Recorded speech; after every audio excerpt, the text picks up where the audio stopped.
que parecia ser minha morte, mas Jesus mudou minha sorte. Sou um milagre, estou aqui. Oh, glória! Eu sou um milagre, você, amém? Grita aí, eu sou um milagre. Fala pro seu irmão, você é um milagre. Fala pro seu irmão do lado, você é um milagre de Deus. Amém? Queridos, já vou passar aqui para o Bispo George, que vai trazer um aviso importante, mas antes, pode se sentar. Mulheres, levanta a mão aí as mulheres maravilhosas dessa igreja. Mulheres de fé. Nós temos no dia 1º de maio o nosso congresso de mulheres. Então você que é mulher, você não pode ficar fora dessa. E mulheres de todas as idades. Amém? É um congresso maravilhoso, vai ser lá na Sara, junto com a Sara Biguaçu. Vai ter um tempo, ministrações maravilhosas, vai começar às 9h30 da manhã, vai até 1h. É feriado, então aproveita. A gente vai se organizar em caronas, então você procura a sua líder, né, para você adquirir a sua pulseira, o seu ingresso, para estarmos juntas, nos forjando diante de Deus, amém? Porque Deus, Ele tem uma palavra especial para as mulheres nesse dia. Eu vou estar lá, quem vai estar lá comigo? Amém? Glória a Deus, amém, amém, bispo. Aleluia, glória a Deus. Tocou outra aqui, obrigado. A partir de 10 anos, menina, você também é mulher, pode ir 10 anos, já pode ir, tá? É isso, bispo? 8 anos, bispo? 12 anos você pode estar lá com a gente, tá bom? Comigo não, né?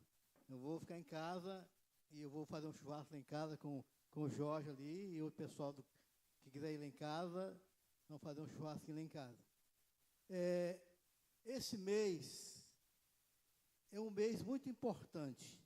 Essa bênção aqui, mas tudo bem, deixa eu olhar aqui um pouquinho. Esse mês é um momento muito importante porque é o mês do aniversário da Sara Nossa Terra. Nós completamos 30 anos de Sara Nossa Terra. E dá uma salva de palmas aí, gente. E nós vamos passar um momento com o Bispo Rodovalho, explicando alguma coisa, você possa compreender um pouquinho mais da nossa história, da tua história, que é maravilhosa. Cadê a Ania? Vamos lá, meu amigo Selmar.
Estou indo para a Venezuela fazer o primeiro evento este ano, com várias igrejas que nós já temos lá.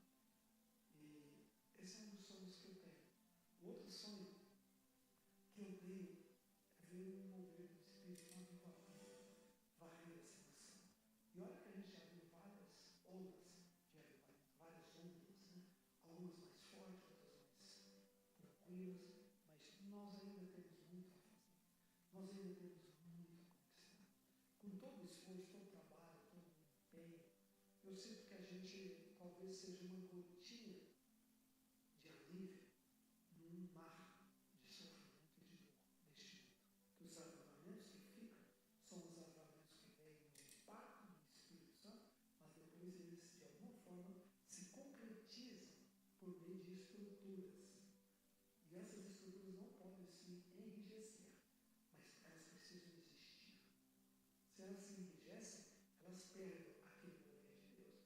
Mas se elas têm que existir, se elas não existirem, também elas perdem, e perdem mais rápido o mover de Deus. Sarou as nossas vidas de diversas formas, porque ninguém nasce maduro, todo mundo cresce. E quando você cresce com uma equipe, um time, você cresce com todas aquelas pessoas que de alguma maneira passaram a entrar na família e participar conosco. Muitos estão conosco, ainda permanecem, milhares vieram novos e muitos não estão conosco fisicamente, mudaram, mudou o contexto da vida, mas estão de coração, graças a Deus. Eu tenho um grato prazer de saber que as pessoas às vezes até deixaram de se congregar na Sara, mas nunca deixaram de amar a Sara, de orar pela Sara, de amar a mim e a visto a você, por causa da ligação. Isso é para mim um grande prazer.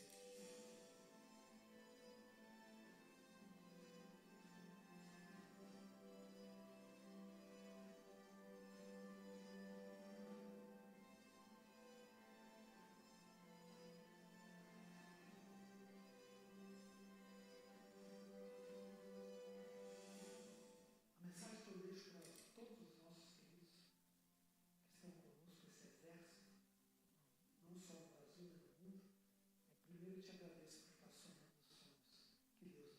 nos deu. Muito obrigado. Você não tem ideia do valor que eu te dou. Às vezes a gente não consegue expressar isso. São milhares de pessoas, não dá tempo de olhar no olho de todo mundo, sorrir para cada um, me abraçar, mas receba isso. Agradeço a você estar dando sua vida, seu tempo, sua energia, semeando suas sementes conosco. E termino com isso, vai valer a pena. Nós não conseguimos mudar o mundo inteiro. Esse é o papel apenas do Espírito Santo de Deus. Só Ele tem esse poder. Mas nós podemos transformar milhares de mundos de pessoas. E para mim isso vale a pena. Vale a pena sonhar os sonhos. A vida passa, mas o legado que estamos construindo juntos fica para nossos filhos, nossos netos, nossos bisnetos, até Jesus voltar. Vamos para frente, sabe? Glória a Deus.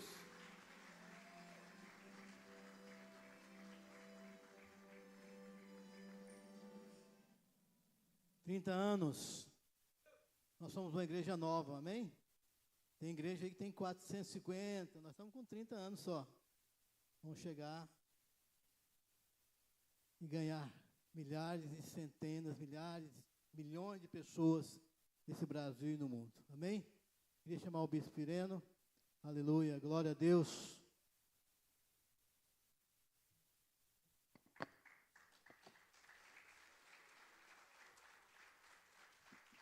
Graças a Deus, boa noite, que bom que você está aqui. Se você puder, coloque-se em pé comigo um pouquinho. Eu sempre digo para os nossos líderes, pastores, que a Sara Nossa Terra é a melhor igreja para a gente estar.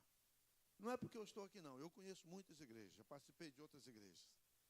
Mas a Sara Nossa Terra é composta de homens e mulheres muito sérios. Eu acho que isso muda muito na vida da gente. É muito ruim quando você participa de igreja que as pessoas não têm, que muitas vezes não têm um caráter ilibado, e que daí você se frustrando com o líder é muito ruim. quando você se frustra com o líder, aí tudo deságua. O líder, queira ou não queira, o líder representa Deus, representa a fé que você tem, representa a palavra de Deus. Quando você deixa de confiar no líder, sucumbe. Muita gente está no mundo hoje por causa do líder. A Bíblia diz que, ai daquele por quem vier o escândalo. Diga misericórdia. Nós somos muito sérios com Deus. Nossos casamentos são sérios. Nossa vida com Deus é séria. Somos sérios em questão de finança. Você não vai ver líderes da Sara Nossa Terra, que lá pode ser que existe um menor, mas nossos bispos são muito sérios. Não vai ver pessoa envolvida com rolo, com situações financeiras duvidosas. Graças a Deus, graças a Deus. Eu quero dizer para você, Sara Nossa Terra não deve nada. Não tem aluguel atrasado, não tem.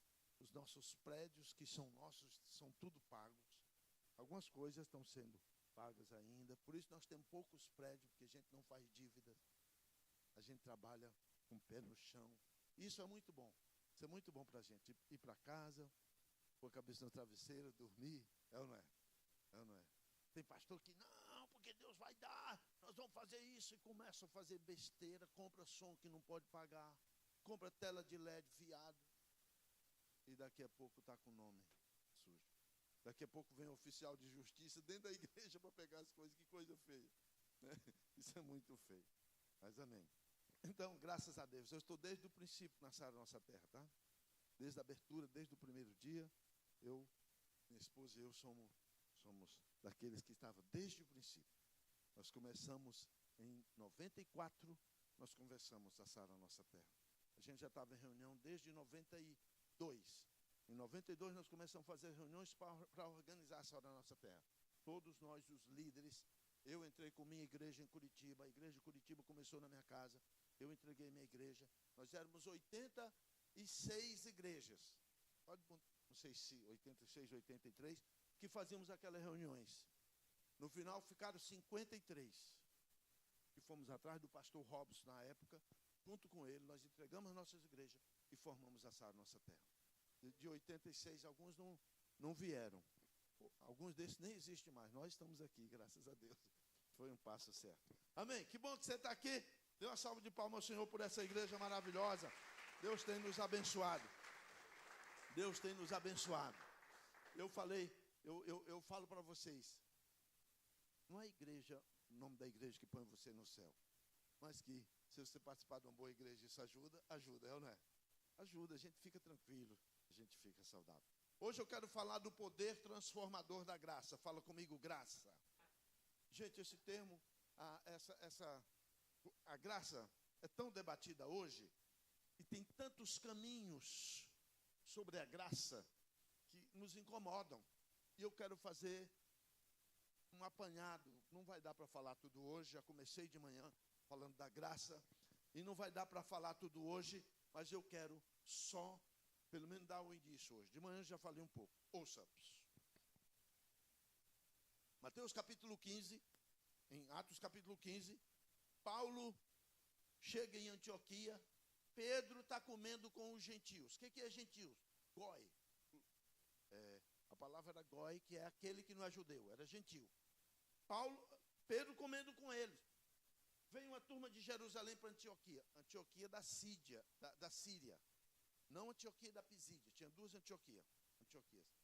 Paulo estava ali, a igreja orando, a igreja animada. Paulo, de repente, quando chega o pessoal de Jerusalém, que era judeu, Pedro não quis mais saber daqueles irmãos que eram gregos. E aí a Bíblia diz, Paulo diz que enfrentou Pedro face a face. Por quê? Porque eles queriam que eles se circuncidassem.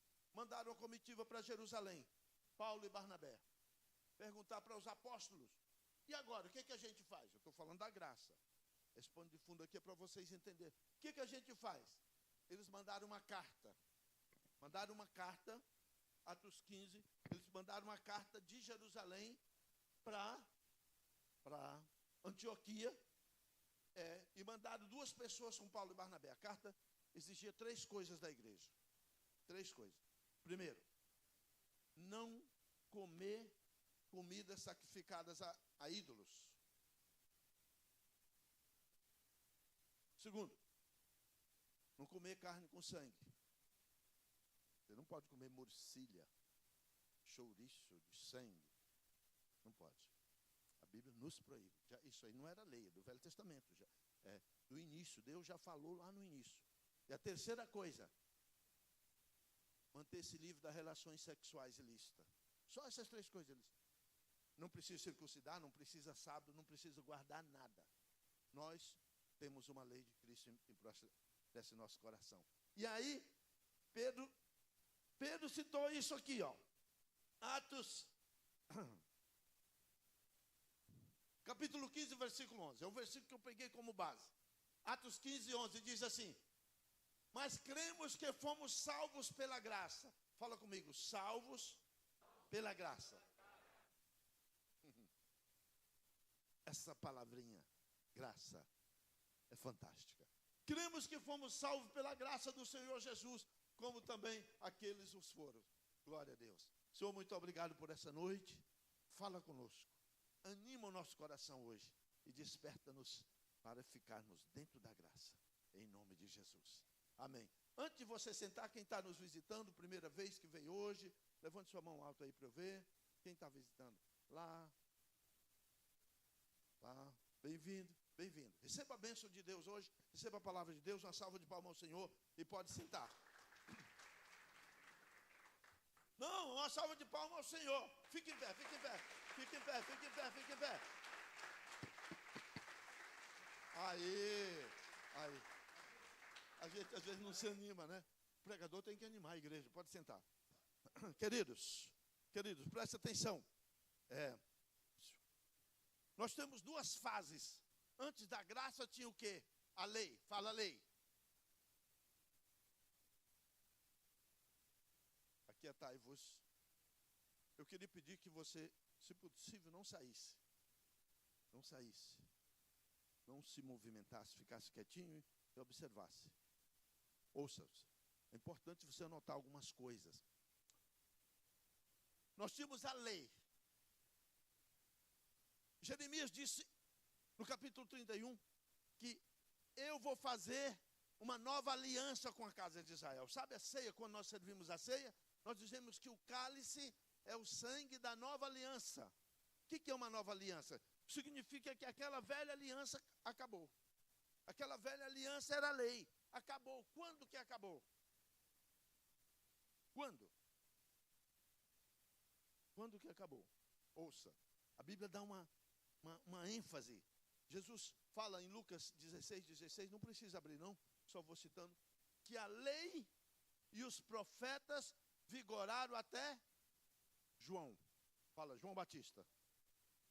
Ali nós temos a divisão, ali nós temos o limite. A lei veio até quando? Até João Batista. A lei e os profetas. É tanto que a igreja, quando começou, eles contaram a nova aliança começando de João Batista. A igreja começou quando? Em Pentecoste, 33 anos depois de João Batista. Foi mais ou menos a idade que Jesus morreu.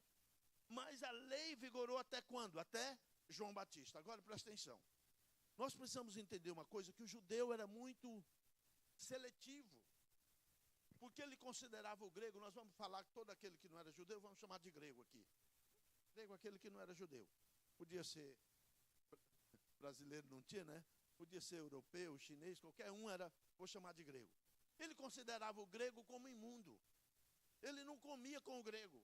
Por isso que Pedro teve problema lá em Antioquia. Eles não se misturavam com as pessoas que não eram judias. Eles faziam o prosélito. O que era o prosélito? Trazia uma pessoa que não era judia para cumprir a lei. Circuncidava o cara e ele começava a observar a lei. Mas o prosélito não podia exercer nenhuma função no templo. Não tinha nada disso. Não tinha nada disso. E aí vem Jesus agora e traz a graça. Como é que você vai entender a graça? Essa historinha que eu vou contar, já ouvi de algumas pessoas por aí, e eu complementei a historinha só para você entender graça. Né? Você tem um filho? Você tem um filho? Então, Rafael tem um filho de 15 anos. Estou profetizando, não. O seu filho chama Lucas. Né? 15 anos, Rafa. Você tem um filho de 15 anos. Rafael, filho de 15 anos, BMW na garagem. O guri, não é que o Lucas pega o carro sem autorização do pai, sai feito um doido, derruba o muro do coronel da polícia rodoviária. Quando o coronel... Minha esposa fez isso um dia. Sem carteira, pegou o carro para ir comprar pão, bateu em quê? Num jipão do coronel da polícia rodoviária. Quando eu cheguei ali, escoltado em casa, eu disse, que bom que você fez um amigo. Amigo nada. Amigo nada. Mas, imagina a lemoa. E ele queria prender ela lá. O pessoal que conhecia ela caíram em cima dele. Que é isso, rapaz? Uma batidinha de nada assim, amassou um pouquinho assim, bateu o para-choque no jipe do cara. Aí a gente teve que pagar. Mas o Lucas bateu o carro no muro do coronel da polícia rodoviária e derrubou o muro. O Lucas chega, o teu filho chega para o coronel e diz, misericórdia. O que seria misericórdia num caso desse? Tá bom, eu não conto nada para o teu pai, tá bom. Mas leve rumo ao teu carro e paga alguém para arrumar o muro. É misericórdia, né? Ele estava aflito se chamasse o pai. O que é graça nesse caso? Ouça, isso aqui é para você entender graça. O que é a graça nesse caso? O coronel da polícia rodoviária pega o filho do Rafael, diz, querido, acidentes acontecem. Você pode ficar tranquilo, eu vou consertar o muro. Eu vou pagar o conserto do carro do seu pai. Não vou dizer nada para o seu pai, vou dizer que eu me responsabilizo. Pode deixar que eu converse com o seu pai. E tem mais, Lucas. Quando você fizer 18 anos, você vem aqui, eu vou te dar um carro de presente. Por isso nós dizemos que a graça é estupidamente boa. A graça é incompreensível. Será que um ser humano é capaz de fazer isso? Sim ou não? Por melhor que o cara seja, ele não vai fazer isso. Por melhor que seja, ele não vai fazer isso. Mas Jesus fez com você. Amém? Você nasceu em pecado. Você viveu sem Deus tanto tempo. E Ele achou você e falou para você, eu não quero te condenar, eu quero te aproximar de mim. Você me quer? E o que você disse? Sim. Quem disse sim? Isso é a graça. A graça nos alcançou quando nós não procurávamos por Deus. Porque Deus prova o seu amor para conosco pelo fato de ter Cristo morrido por nós. Quando? Quando nós ainda éramos pecadores. Dá um glória a Deus aí. Esse glória a Deus seu anima muito. O coração de Deus também anima a gente. Então, o que aconteceu? A lei vigorou até João. Quando Jesus foi batizado, João disse, eis o Cordeiro de Deus que tira o pecado do mundo. Aquilo, tem um significado um pouco mais do que nós falamos na noite do Cordeiro aqui. Quanto estava naquela pregação do Cordeiro? Tem um significado um pouco maior. João estava dizendo, começa uma nova fase. Esse é o único Cordeiro existente a partir de agora. Esse é o Cordeiro de Deus. Você não precisa mais matar cordeiro nenhum. E ali começou. Atos, capítulo 1, versículo 22. A Bíblia diz assim, tem que ser alguém, na escolha de Matias, substituto de Judas, tem que ser alguém que nos acompanha desde o batismo de João. Por quê? Porque a igreja, começando no batismo de João, até o dia em que dentre nós foi elevado às alturas, um destes torne testemunha junto conosco da ressurreição de Jesus. Isso aqui é a escolha dos apóstolos, do apóstolo que ia substituir Judas. Quem foi realmente o 12º? Foi Matias? Foi Paulo? Os batistas dizem que foi Paulo. Pedro escolheu. Não, porque Pedro, os apóstolos escolheram o 12º antes de estar cheio do Espírito, então não valeu. Quando já ouviram falar no Código da Bíblia? Eu tenho os 2 livros, eu estudo isso constantemente. Ouço o que você não pode imaginar sobre o Código da Bíblia. O Código da Bíblia um jornalista americano descobriu um rabino em Jerusalém que fazia o cruzamento das posições das letras e equidistantemente ele encontrava respostas para algumas coisas. Por exemplo, você sabe que a Bíblia hebraica é da esquerda, da direita para a esquerda. Toda letra é bem desenhada, uma embaixo da outra, não tem vírgula, não tem nada. Agora eles puseram os pontinhos para representar vogais. Aí ele foi e descobriu o código da Bíblia. Ele escreveu o primeiro e o segundo livro, código da Bíblia. E ele, Yitzhak Rabin era o primeiro-ministro de Israel, ele foi pesquisar o número de Yitzhak Rabin e descobriu que será assassinado tal data. E ele foi lá, o jornalista americano, foi lá no gabinete do Yitzhak Rabin e quase prenderam ele, né? Ele disse, não, mas eu descobri na Bíblia que tem um plano para matar o primeiro-ministro. Não queremos nisso, não. Ele conheceu uma sobrinha do primeiro-ministro. Fez amizade com ela, procurou, ela atendeu ele. Uma sobrinha, ele disse, olha, teu tio corre perigo. A Bíblia diz isso. Não, nós não cremos nisso. Exatamente na data que ele falou, o Yitzhak Rabin foi morto. Ele descobriu o atentado nas Torres Gêmeas, pelo código da Bíblia. Tudo codificado. Por que eu estou contando isso? Porque tem muitos judeus se convertendo, porque descobriram em Isaías 53, sabe Isaías 53 que fala do Messias? Ele levou sobre si as nossas dores, pelas suas pisaduras fomos sarados. Isaías 53 é uma descrição do Messias. Descobriram o código em Isaías 53, no código da Bíblia, o nome de Jesus e o nome dos 12 apóstolos, incluindo Matias. E os judeus, não é possível que isso está aqui. E judeus estão se convertendo. Dá um glória a Deus aí. Olha como Deus é. Que coisa, gente. A gente não entende. Muita gente rejeita a Bíblia. Está tudo escrito lá. Tudo escrito lá. Vou dizer aqui o que eu li no último código da Bíblia. Existe um código da Bíblia dizendo da extinção da Coreia do Norte. Ninguém sabe o que vai acontecer.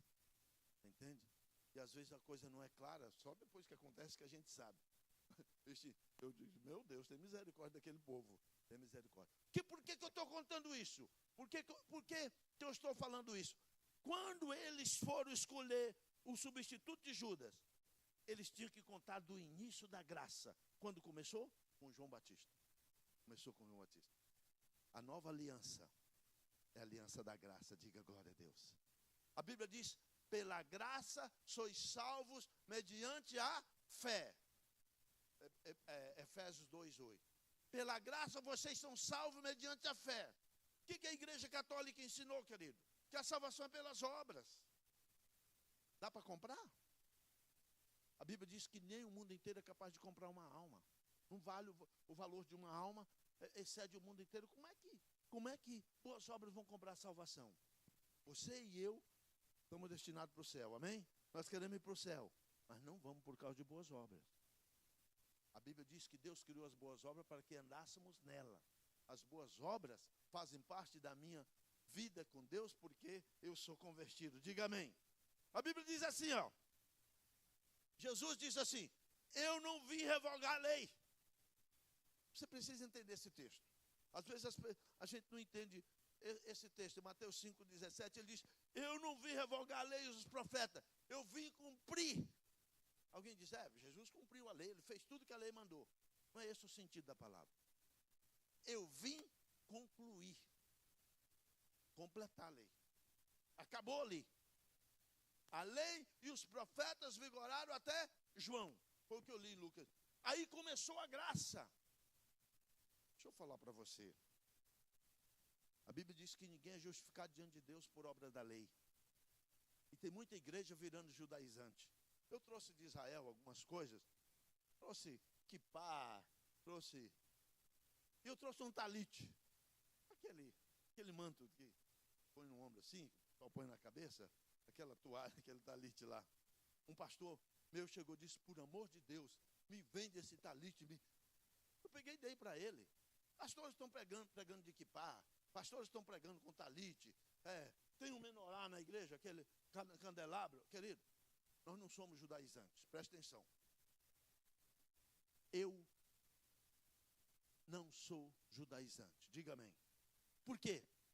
Os judeus, tudo que você pensar, eles fizeram contra a graça. Eles trabalharam contra a graça. Sabia?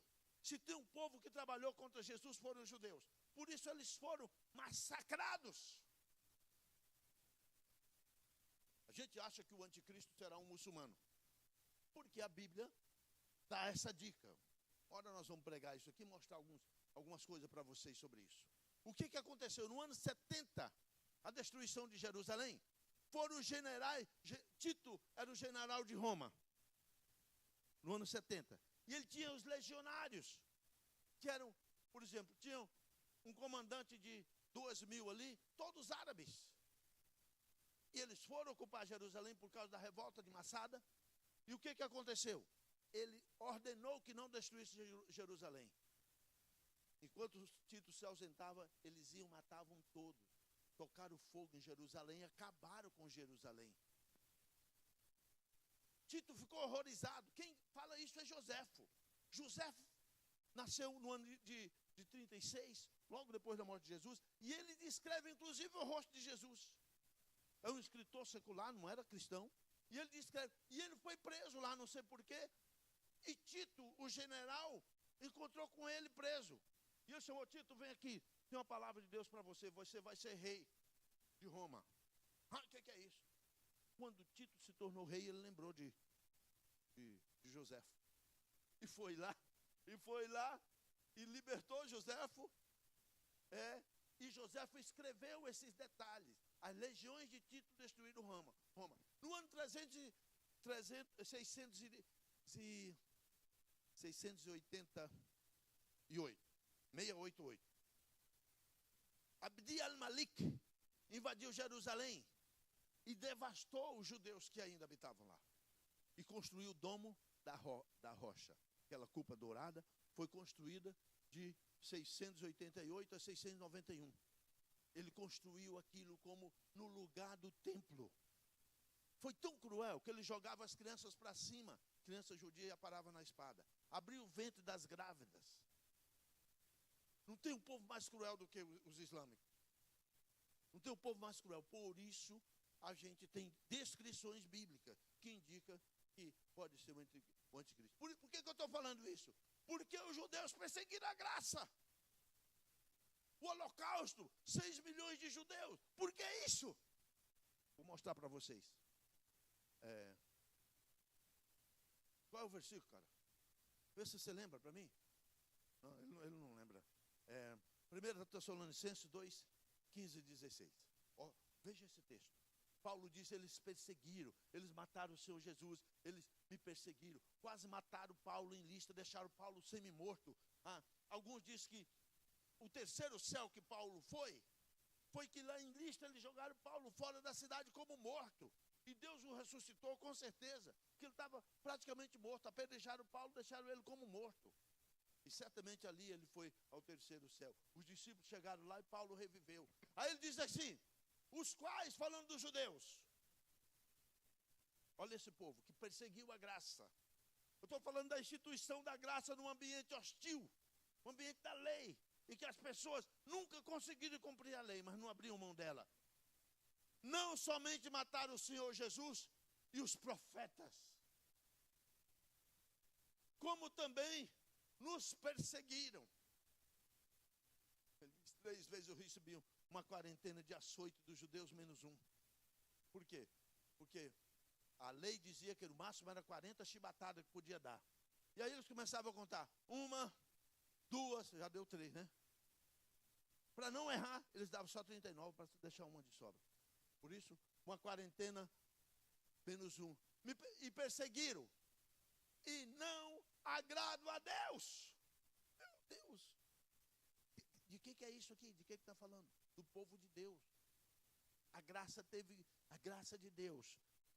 O período, a nova aliança da graça, teve que sobreviver os perseguidores. E são adversários de todos os homens. Põe o 16, olha o 16, é pior ainda. A ponto de nos impedir de falar aos gentios, aos gregos,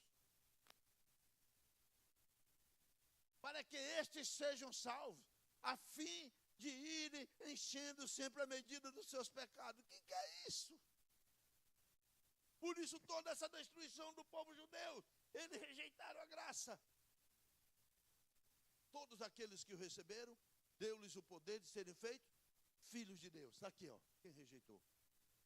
A ira, olha isso. A ira, porém, sobreveio contra eles definitivamente. Aí você diz, por que os judeus foram tão massacrados? Aqui, ó. A ira veio sobre eles.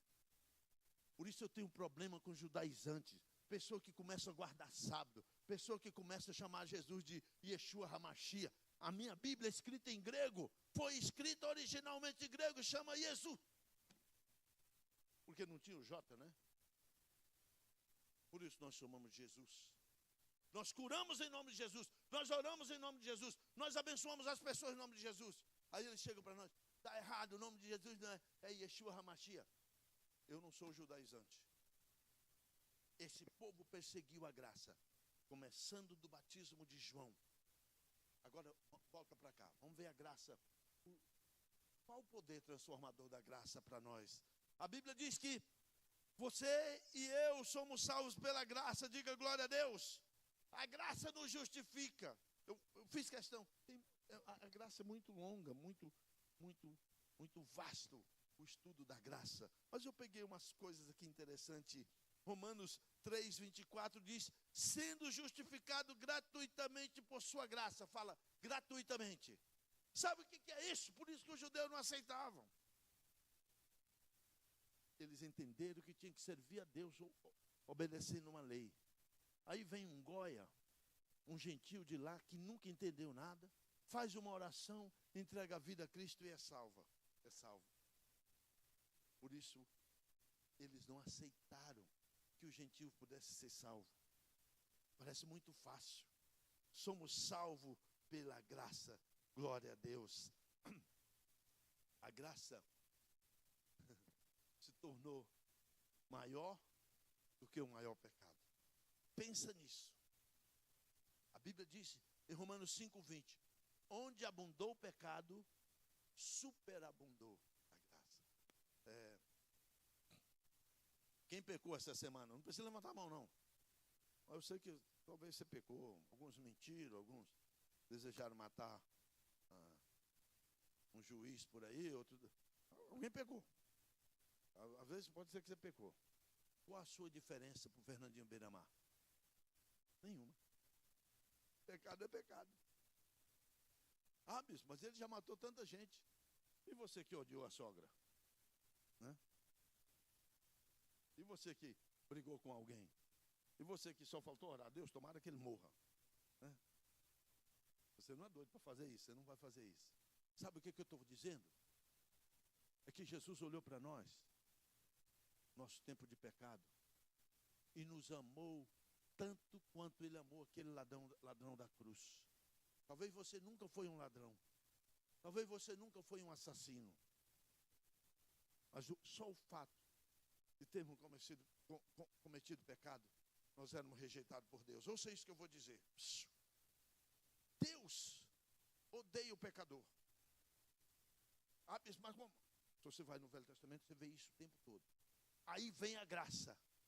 E a Bíblia diz assim, porque Deus amou ao mundo de tal maneira. Deus mudou? Não. A graça trouxe isso para nós. A graça, nós definimos graça como valor imerecido. Ouça. A lei apontava o pecado. A graça aponta a salvação. Crê no Senhor Jesus e será salvo tu e a tua casa. A lei mostrava uma obra a ser feita. Dizia, faça isso e viverás. A graça mostra uma obra já realizada.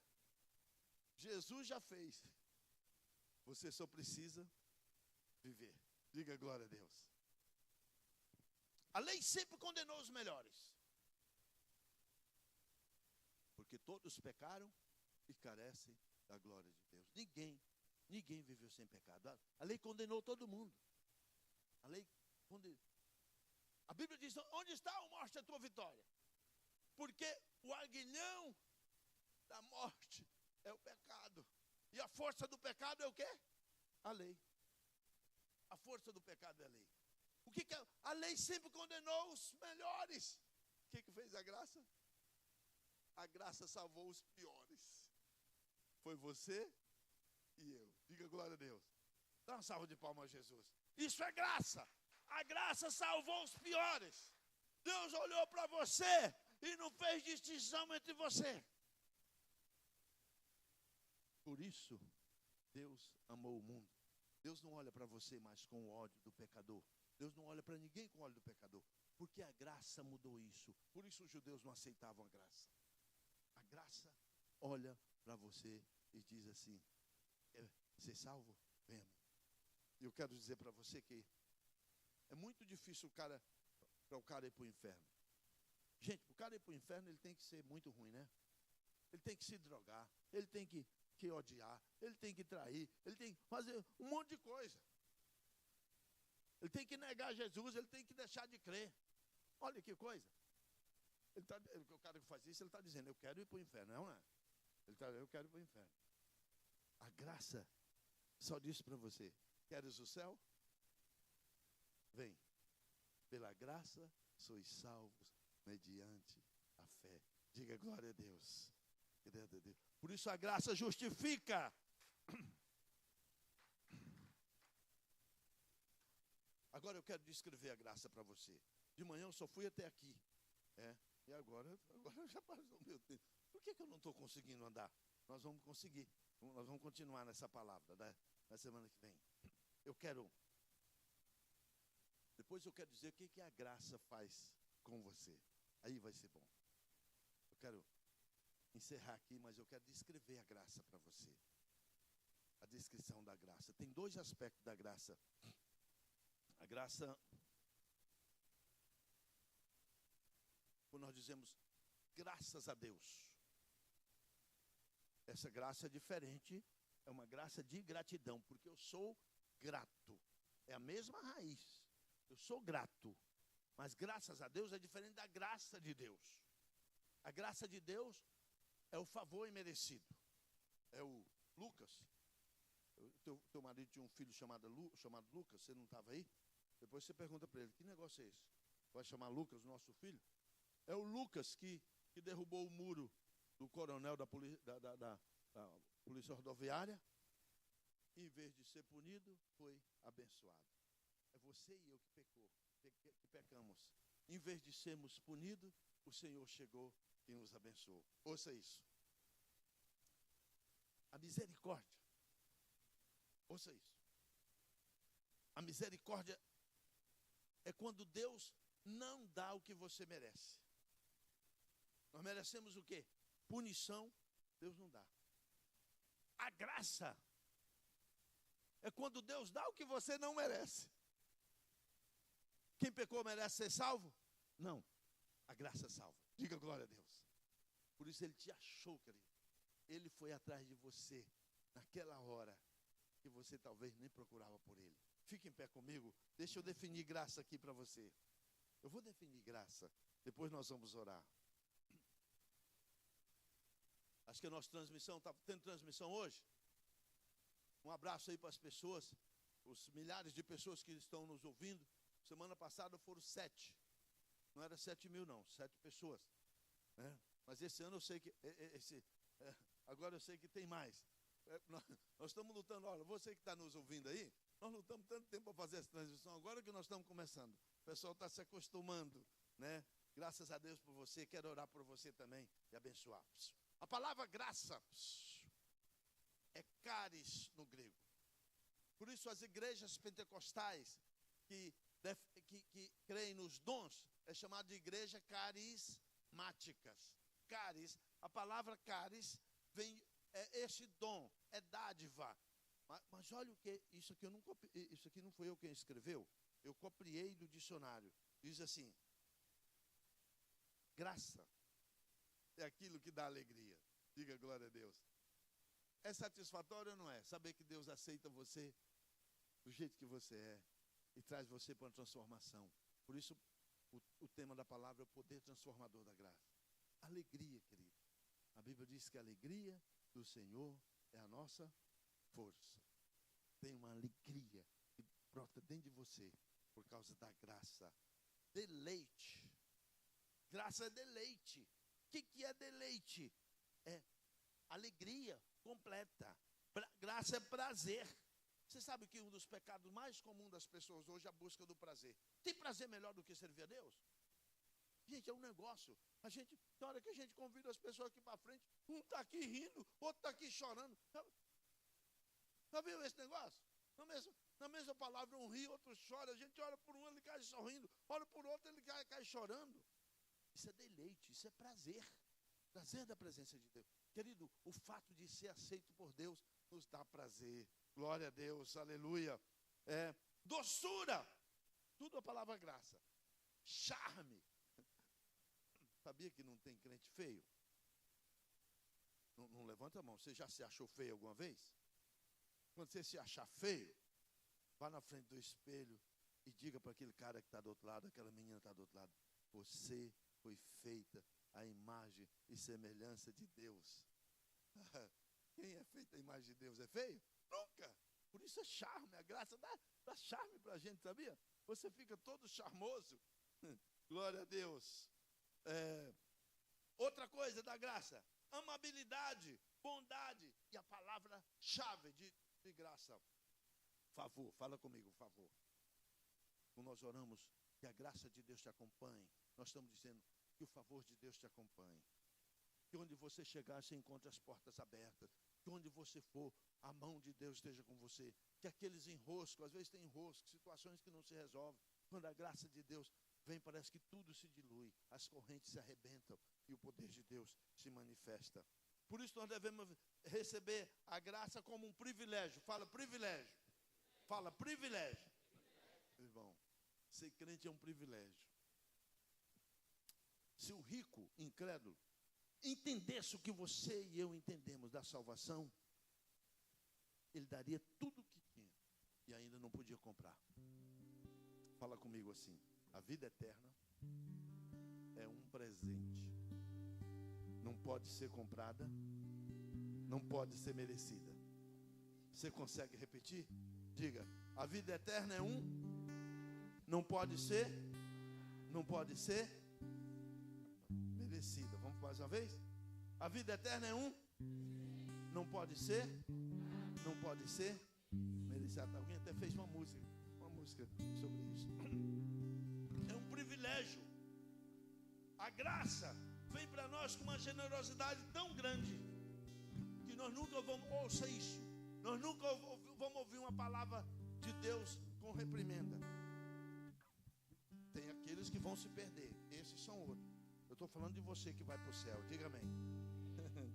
E por último, a graça é o motivo da nossa eterna gratidão a Deus. Oh Deus, como o Senhor pode aceitar alguém como eu? Às vezes nem eu me aceito direito, né?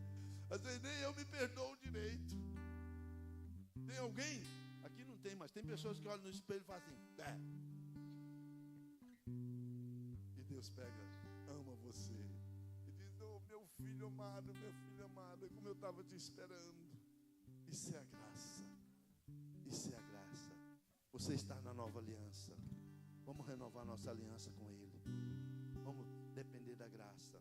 Na próxima continuidade eu vou falar para você o que a graça faz com você. O que a graça faz? E vou dar uma palhinha aqui. As pessoas hoje estão dizendo que você pode tudo por causa da graça. E estão pregando uma graça permissiva. Você pode tudo por causa da graça. Quem foi achado por Deus, quem foi amado por Deus, vai ter prazer no pecado? Se você tiver no prazer no pecado, querido, você não foi realmente alcançado pela graça. Nós vamos falar um pouco disso. Eu quero orar com você nessa noite. Quero abençoar a sua vida. Quero decretar agora, em nome de Jesus, que nós não vamos. A Bíblia diz que alguns recebem em vão a graça de Deus. Nós não recebemos em vão a graça de Deus. Ó Senhor, muito obrigado pela graça. Enquanto a lei condena os piores, os melhores, a graça salva os piores. Enquanto a lei aponta o pecado, a graça aponta a salvação. E foi por isso que nós fomos encontrados pela graça. Obrigado pelo meu irmão. Obrigado pela minha irmã. Querido, eu te abençoo. E eu decreto em nome de Jesus: você jamais cairá da graça.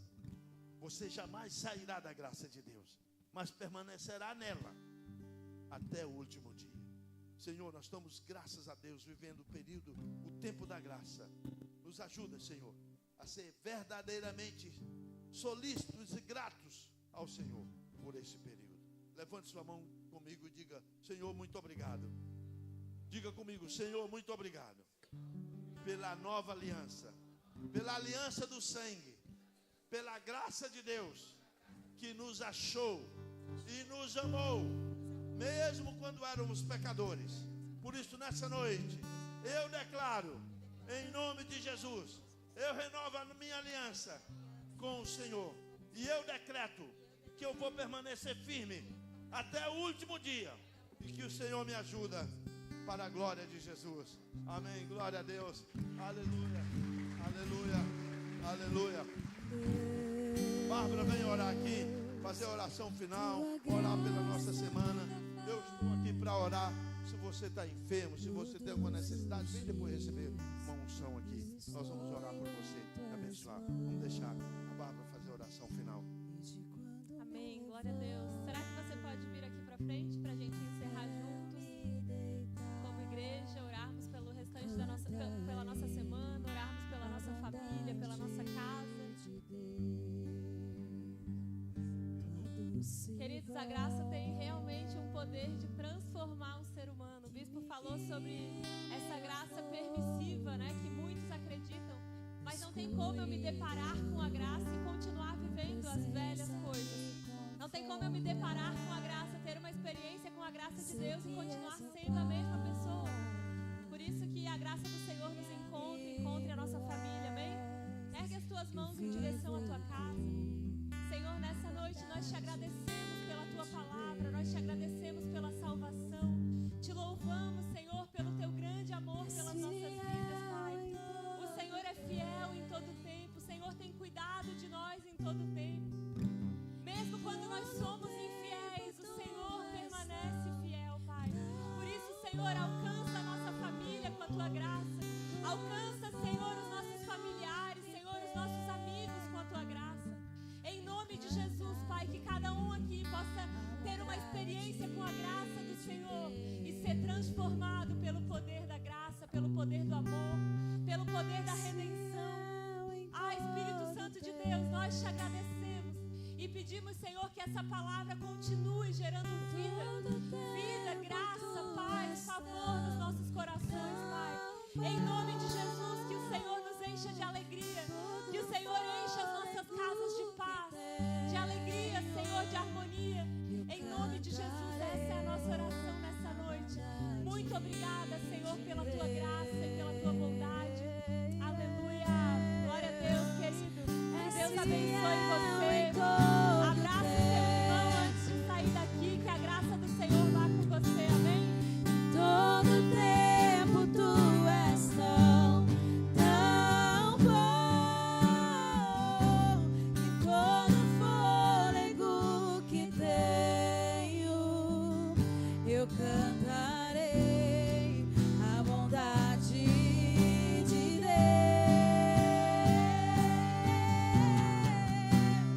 És fiel em todo tempo. Em todo tempo tu és tão bom, e todo fôlego que tenho, eu cantarei a bondade de Deus.